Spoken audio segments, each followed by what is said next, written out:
पुराने ज़माने का एक बड़ा संयुक्त परिवार था।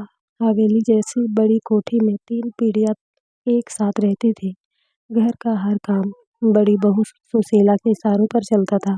लेकिन इस साल घर में नई बहू आई थी, अनन्या। शहर में पली-बढ़ी, पढ़ी-लिखी, शालीन लेकिन थोड़ी आधुनिक सोच वाली। गाँव के लोग और खासकर बड़ी बहू उसे देखकर सोचते, ये लड़की क्या हमारे रिवाजों को निभा पाएगी?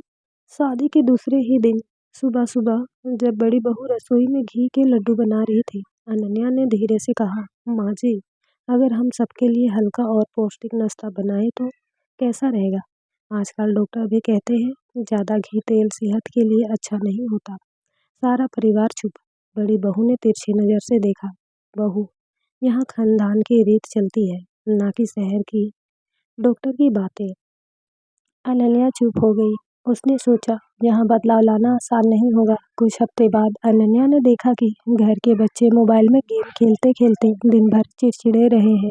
वह बोली, क्यों ना हम आंगन में शाम को सब बच्चों के साथ खेलें, खो खो, पिट्टू, रस्सा कूद, ताकि बच्चों को भी परंपरा का स्वाद मिले। बच्चे झूम उठे।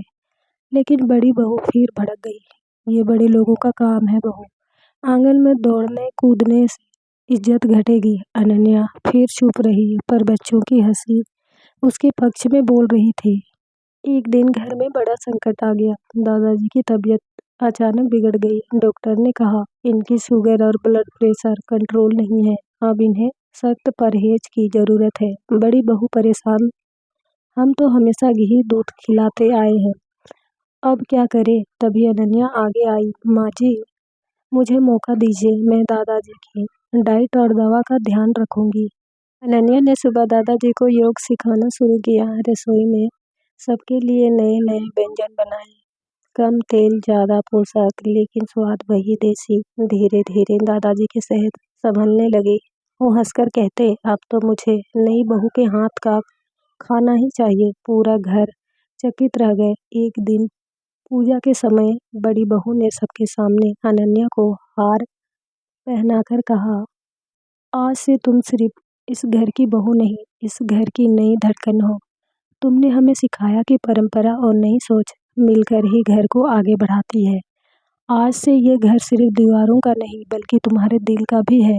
आंखों में आंसू थे, लेकिन वो आंसू शिकायतों के नहीं, गर्व के थे। जब बहू को बांधने की बजाय अपनाया जाए तो वो घर की रानी ही नहीं, घर की नई धड़कन बन जाती है। पुरानी परंपरा और नई सोच जब मिलती है, तभी घर सच में मंदिर बनता है। दोस्तों, कहानी पसंद आई हो तो चैनल को सब्सक्राइब करें। थैंक यू दोस्तों।